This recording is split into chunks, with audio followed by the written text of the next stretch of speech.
think we've all been to the place where we've gone out photographing, we get caught up in the moment to find out when we get back into our computer or our workspace that we've overexposed an image. I'm going to show you a really quick way to correct your overexposed images, assuming that you didn't lose all of the information. I will warn that if you overexpose an image, that is probably one of the worst ways of losing detail in the overall photo. But we're going to see how well we can recover that inside of ON1 Photo RAW. So let's go ahead and jump into the computer. So here we are inside of ON1 Photo RAW, and you can see I have an overexposed image.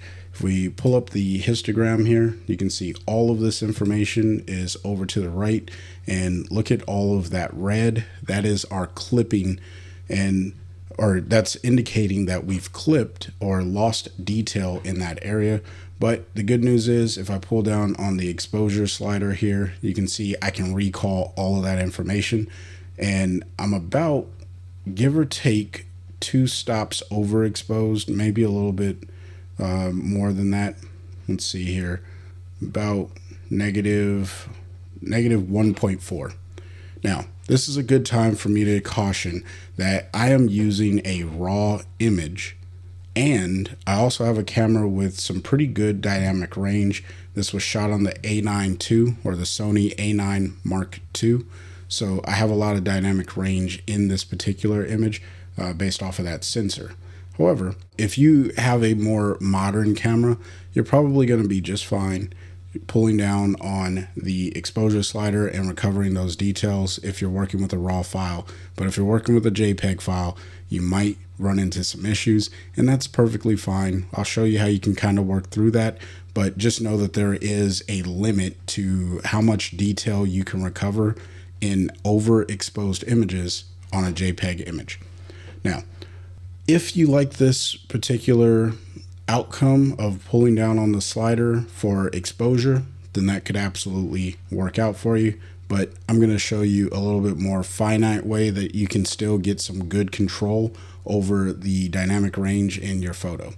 So I'm going to go ahead and double click the exposure slider here, and for fun I'm going to pull up the levels because I want to take a look at the histogram as we're making these changes, just to see when I start to dip out of that overexposed highlight area. We're going to click on local adjustment because when I think of making adjustments into specific areas of the image, local adjustments is the tool that I want to grab. I'm going to go ahead and hit the letter W on my keyboard. This gets me my quick mask AI brush, and for this image, because it's really just sky in the background, the middle ground is that tree section, and then the foreground is the dock. It's pretty easy for ON1 to kind of pick this out. So I'm just going to hover over the sky, click there, select it, and I'm going to hit the blue check mark to commit to the sky, because all I have to do now is just invert this mask if I wanted to work on the foreground. So we're going to start with the sky, and I could have used a sky mask as well, but we're going to start with the sky. And you can see a negative 1.9 exposure does bring back the sky quite well, but I want to go ahead and reset the exposure by double clicking it, and then I just want to pull down on the exposure until all of that red goes away, because I want to keep the natural overall look in the image. I just want to get rid of all of these areas where there's red, so I might need to pull it down just a little bit more. But I think the red that we're seeing on the screen right now in the tops of the trees here, those are actually coming from the tree section. So we're going to need to select the trees.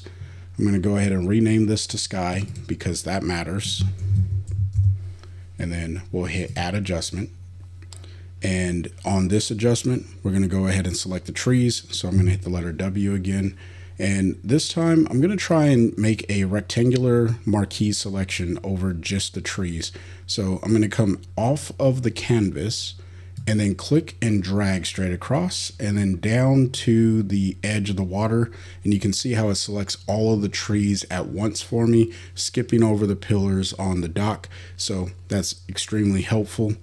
I think that that's good. I'm going to go ahead and hit the blue check mark, and we're going to let that commit. And so now it brought back the detail in the trees, and you can see I'm not losing any detail in the trees anymore. So let's go ahead and turn this indicator back on just to make sure that we're getting this down. So I'll go ahead and pull down on the exposure, and I'm not sure if that's actually selected, so we may have to work with some refine masking. But for the most part, I am getting a pretty decent contrast in the overall image. And then we need to work with the dock. So I'm going to go ahead and rename this to trees, and then I will hit add adjustment. And this time we're going to go ahead and work with the dock again, hitting the letter W to get my quick mask AI brush. And then I'm going to start right above this pillar outside of the mask, or I'm sorry, outside of the image. And then I'm just going to click and drag over and down and then hold for a second. And you can see it didn't actually get the large portion of the dock. So I'm just going to hover over that and click it. And then that's going to select that portion of the image for me. So we'll hover over this as well and just make sure that we get a pretty good selection of the pillars on this dock. So I'm just hovering over here, and we'll select this area also just to make sure I got a good selection. All right. Your photo will require different masking techniques, but the idea here is to work with each portion of the image in different segments. So far I've worked with the sky, and then I've come down to the trees, and now I'm creating one for the dock, and then the next one will be for the water. So I'm just going to go ahead and hit the blue check mark. And now this is probably a little too aggressive. Let's go ahead and turn on the clipping indicator, so maybe it's not aggressive enough. But here's what I'll say. Once you have pulled down on the exposure, if you don't want to get like crazy dark, you can see how it's making everything really, really dark. What I'll do is, instead of pulling heavy on the exposure, which sometimes could be a little aggressive, I'll maybe move this down to just above -1. So let's go with -7.5, all right? 0.75, that's what I want, all right? And then I'm going to come over to the highlights, and I'm just going to pull down on my highlights. And that's a way more gentle way of reducing the overexposure that's happening in that area. So now you see we're starting to get all of our dynamic range back in this image. And because I have this on multiple layers, so if I rename this really quick, we'll just call this dock. You can see I have a layer mask for sky, trees, and dock. And here's the before that was overblown, and here's the after. Now we still have a little bit of red up here in the trees, but that's easy to fix. Let's go ahead and work with the water. So I'm going to hit add adjustment, and this time what I'm going to do is let's see if the AI masking will pick up on the water. So what I can do is click on the mask, come up here to my masking properties, and in mask AI dropdown where it says region, and right now it's selected to none. Let's just go ahead and open that up. It looks like it did find water, but to me, that's not a mask that I want to work with.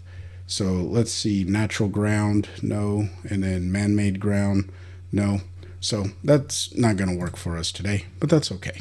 What we're going to do is what we've been doing. Hit the letter W to get our quick mask brush. And this time I'm just going to click in here and really select these individual areas. I see that it did go up into the trees on one of these selections. So if I find that the adjustment that I'm making really goes into that tree, I'll just go ahead and take a brush and paint it away. So my goal is to get as close to the overall mask that I'm hoping to get on using the AI tools. And I'll zoom in a little bit here to get in between these pillars. So let's come over to this side, and it looks like it does not want to select that area. So not a problem. What we'll do is use a brush to paint in those areas. So let's hit Command and 0 to zoom us back out. And then I want to make sure that we're not selecting anything more than just the water that we've selected. So now I'm going to go ahead and hit the blue. I did not actually select the sky. I just hovered over the sky and it looked like I had that selected when I committed the mask. So we'll hit the letter O to take a look at our mask. And this is one of the times where the red overlay will really come in handy. All right. So what I'm going to do is come down to the bottom and I'm going to click the little downward arrow and I'm going to click on red overlay. Now, anything in red, you are not going to apply the adjustment to. And then, of course, anything that is showing through that red or anything that looks like the original image, that's what you are applying your effect to. So what I need to do is zoom in a little bit, and we're going to clean up right in between these pillars and maybe even down here in the water. So with a negative eraser, or I'm sorry, with a brush set to paint, we're going to go ahead and just grab our brush. I'm not even going to use the refine brush. I'm just going to use a regular masking brush and I'm going to set it to paint. Then I'm going to reduce the size using the bracket keys. And what I like to do is just click in one spot, hold down the shift key, and then come all the way over to the end and then click again. And that makes a straight line. That way I don't have to worry so much about keeping my mouse straight as I'm painting. And you can go in and clean that up with a perfect brush, but I'm not going to do that. I'm just going to go ahead and maybe make my brush just a little bit larger. Maybe that's too big. All right, we'll go like this. We'll click here and then we'll come to the end and just click right here and that'll clean that area up. Then I'll do the same for this particular portion in between the pillar. So click and maybe we'll hold down shift and I'll do that again right here just to get that edge. There we go. And you get the point. I'm not going to sit here and try to clean up this entire mask. I'm just going to clean up enough to make this image look decent, but this is kind of what you have to do when it comes to cleaning up your mask. And you know, there are better ways and worse ways of doing it. This is probably just a way. All right. Let me know in the comment section how you would have made the mask of the water here and how you would have cleaned up in between these pillars, because everyone works inside of ON1 a little bit differently. But the overall technique is still going to be roughly the same, which is make a mask of the water. We'll go ahead and hit the letter O to get rid of our mask overlay. And as you can see, the water is now no longer overexposed. And I have a pretty decent balance of what's happening with the overall image because I went ahead and masked these in separately. And if I want that water to be a little bit darker, I can just pull down on the exposure slider here and maybe even the midtones just to help make that water go a little bit deeper and contrast it, maybe even pull down the blacks. You know, I could go all over with this, and then we'll just rename this to water. So now that I have my overall image pretty much formed, if you will, and I'm thinking that the trees probably need to be adjusted as well. So let's pull down on the highlights over the trees and then contrast them just a bit, and then maybe even pull down on the blacks.